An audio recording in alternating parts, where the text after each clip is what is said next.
तो जैसा कि हमने पिछले एपिसोड में देखा था, किन नान के कल्टीवेशन डिस्ट्रॉय हो जाने के कारण उसके गर्लफ्रेंड उसके साथ ब्रेकअप करके किसी और लड़के के साथ चला जाता है। फिर बेचारा नान अपने शॉट को हाथ में पकड़ के जंगल में जाके बहुत रोता है और तभी उसके पूर्वज आकर बहुत ही पावरफुल असुरों की शक्ति देता है, जिस वजह से वो बहुत स्ट्रांग बन जाता है। अब एपिसोड की स्टार्टिंग में हमें दिखाया जाता है वो अपने बढ़ते हुए ताकत को देखकर बोलता है ये कोई सपना नहीं है। इसके बाद वो अपने पावर को जब रिलीज करता है तब उसके सामने वही शॉट बिल्कुल सही सलामत होकर आ जाता है। फिर उस शॉट को पकड़कर वो जमीन पे एक स्लैश मारता है, जिस वजह से जमीन 2 हिस्सों में बढ़ जाता है। ये देखकर वो बहुत ही खुश होते हुए बोलता है मेरा तो शॉट एनर्जी वापस आ गया और ये बॉडी रिफाइनमेंट के 5 लेवल पर है। फिर वो आग बंद करके अपने कल्टीवेशन लेवल के बारे में बता रहा होता है। वो बताता है कल्टीवेशन के 4 स्टेज है। पहला बॉडी रिफाइनिंग, दूसरा इनलाइटमेंट, तीसरा स्पिरिचुअल लेवरेशन और चौथा ग्रैंड परफेक्शन। एक एक स्टेज पर 9 लेवल होता है। फिर वो सोचते हुए कहीं जाता है और बोलता है मेरे फैमिली के advance martial art mortal stage की 5 लेवल पर था, लेकिन मुझे असुरा शॉर्ट आर्क प्ले से डर लगता है जो कि अभी डिवाइन स्टेज पर पहुंच गया है। लेकिन अब तो मेरा भी पावर बढ़ गया है, तो अब से मुझे शॉर्ट आर्ट से डरना नहीं चाहिए। फिर यहाँ से सीन शिफ्ट होता है और हमें जंगल में एक लड़की को रोते हुए दिखाया जाता है। उसे 2 लड़का मिलकर परेशान कर रहा था। वो लड़की उन दोनों लड़के से बोलता है क्या तुम्हें पता है कि मैं कौन हूँ? मैं ग्रैंड फ्लेम सेट का आउटर डिसाइबल हूँ। अगर तुम्हें मरने से डर नहीं लगता तो तुम्हारे लिए यही अच्छा होगा कि तुम दोनों यहाँ से चले जाओ, वरना हमारे लोगों की द्वारा तुम दोनों को मछली के जैसे काट दिया जाएगा। फिर उन दोनों लड़कों में से एक लड़का बोलता है ग्रैंड फ्लेम सेट तो नंबर 1 सेक्ट में से एक सेक्ट है, लेकिन उसका आउटर डिसाइबल इतना कमजोर कैसे हो सकता है? फिर वो आगे बोलता है मिस, मैं लीन फैमिली का थर्ड हूँ, तुम्हारे लिए अच्छा होगा कि मैं जैसा बोलता हूँ ऐसा ही करो। फिर वो दूसरा लड़का पहले वाले लड़के को बोलता है यंग मास्टर क्या होगा अगर वो सच में फिल्म सेट के डिसेबल हुआ तो? फिर वो यंग मास्टर बोलता है कुछ भी नहीं होगा, बस उसके कपड़े को देखो, ये कपड़े आउटर डिसेबल के नहीं है। फिर भी अगर वो एक आउटर डिसेबल हुआ तो मेरा एल्डर ब्रदर किन फैंग बहुत जल्द इनर सेट पर चला जाएगा, फिर वो एक इनर डिसेबल बन जाएगा, तो फिर इसमें डरने वाली कौन सी बात है? फिर वो बंदा बोलता है अब सही कह रहे हैं यंग मास्टर। इसके बाद वहाँ पर किन नान उन दोनों को देख लेता है। उन दोनों को देखकर वो बोलता है मुझे असुरा गॉड टेक्निक का इस्तेमाल करने के लिए शिकार मिल गया है। फिर वो यंग मास्टर उस लड़की के तरफ बढ़ने लगता है और वो लड़की बोलता है मुझे छोड़ दो। फिर वो लड़की मन में बोलता है ये मुझे छुए इससे पहले मैं अपनी जान दे दूंगी। ये बोलकर वो एक चाकू निकलकर अपने आप को मारने ही वाला होता है कि तभी किन नान उस यंग मास्टर के गाल पे एक काट लगा देता है।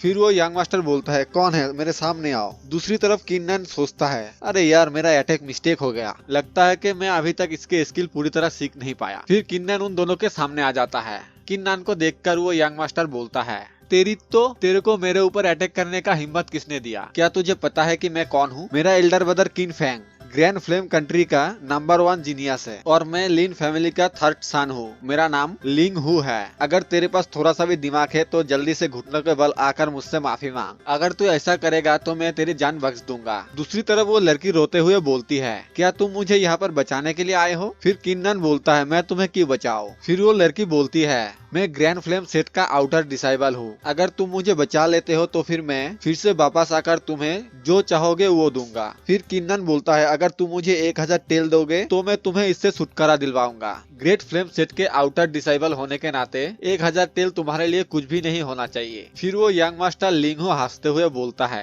10,000 टेल के लिए तुम मुझे जान से मार डालोगे? बच्चे मैं ऑलरेडी बॉडी रिफाइनिंग के 3rd लेवल पर हूँ, अब मैं तुम्हें मेरी फुल ताकत के साथ मुक्का मारने वाला हूँ। और ये बोलकर वो एक पंच मार देता है जिससे वहाँ पर बहुत जोर से ब्लास्ट होता है, जिस वजह से लिंग हान को लगता है कि वो मर गया है। इसीलिए वो खुश होते हुए बोलता है मूर्ख लड़के तुम मुझे सिर्फ 10,000 टेल के लिए मारने वाले थे। ये देखकर वो लड़की भी बहुत घबरा जाता है। फिर धूल हटते ही किन्नन बाहर आ जाता है। ये देखकर लिंग हु अपने ऑरा को रिलीज करता है। ये देखकर किन्नन बोलता है अब मुझे 2000 टेल चाहिए। ये सुनकर लिन हु को और भी ज्यादा गुस्सा आ जाता है और वो अपने हाथ में एक 2nd लेवल की मॉर्टल स्टेज एनर्जी बॉल को क्रिएट करता है। उस एनर्जी से किन्नन के ऊपर अटैक करने ही वाला होता है कि तभी किन्नन बोलता है कि आप मुझे 3000 टेल चाहिए। हर बार में वो लड़की 3000 टेल देने के लिए राजी हो जाती है। फिर वो असुरा टेक्निक की मदद से उसके अटैक को रोक देता है। फिर लिन हुन बोलती है लेकिन ये कैसे पॉसिबल है? उसके पास तो एक डिवाइन स्टेज की टेक्निक है, असल में कौन है वो? दूसरी तरफ किन नान को दिखाया जाता है जो कि अपने शॉट के फुल पावर को एक्टिवेट करके लिंग हु के ऊपर अटैक करने के लिए रेडी हो जाता है। उसकी इस टेक्निक को देखकर वो लड़की बोलती है ये किस तरह के शॉट टेक्निक है? फिर हमें दिखाया जाता है कि लिंग हु के ऊपर वो अटैक कर दिया है,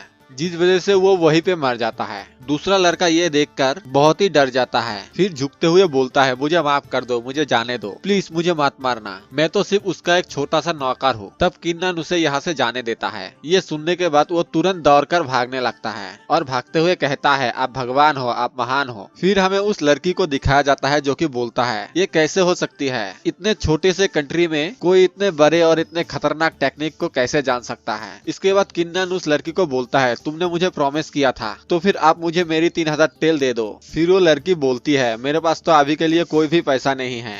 तब किन्नन बोलता है, अच्छा तो इसीलिए तुम चाहते थे कि मैं ये काम फ्री में करूं। इसी के साथ वो लड़की बोलती है, मैं फेमस ग्रैंड फ्लेम सेट का एक आउटर डिसाइबल हूँ, मैं तुम्हारे साथ ऐसा क्यों करूंगा, मैं बहुत जल्दबाजी से बाहर आ गया था, इसी वजह से मैं अपने साथ कोई भी पैसा लाना भूल गया। फिर वो आगे बोलती है, क्या तुम मेरे साथ मेरे घर आ सकते हो, मैं घर पे जाके तुम्हारी सारे पैसे दे दूंगी। फिर किन्नन हंसते हुए बोलता है, कोई जरूरत नहीं है, मैं तो सिर्फ तुम्हारे साथ मजाक कर रहा था। लिंग हूँ तो पूरी तरीके से एक गधा है, वो 3000 टेल के लायक कैसे हो सकता है। इस बात से वो लड़की खुश होते हुए बोलती है, तुम तो बहुत बदमाश हो। इसके बाद किन्नन लिंग हू के लाश को लूटने लगता है, जहाँ से उसे 10,000 टेल मिल जाता है और उसी के साथ फर्स्ट लेवल की हीलिंग मेडिसिन भी मिलता है। किन्नन का यह हरकत देखकर वो लड़की बोलता है, इतना ताकतवर और इतना खूबसूरत इंसान होने के बाद भी वो कुछ चंद पैसों की लालची कैसे हो सकता है। उस लड़की का ऐसा मुंह देखकर किन्नन बोलता है, तुम इस तरीके से क्या देख रहे हो, क्या मेरे चेहरे पर कुछ लगा हुआ है। फिर वो लड़की सर हिलाते हुए ना बोलती है। तब किन्नन बोलता है, तो फिर ठीक है, मैं चलता हूँ। ये बोलकर वो एक चुटकियों में गायब हो जाता है। उसे अपने सामने से गायब होते देख वो लड़की हैरान होकर बोलती है, ये मेरे सामने से इतने जल्दी कैसे चला गया। फिर हमें किन्नन को दिखाया जाता है कि वो ऊपर उठते हुए उस लड़की को बोलता है, अपने सेट पे वापस जाने के बाद तुम खुद कल्टीवेशन करना,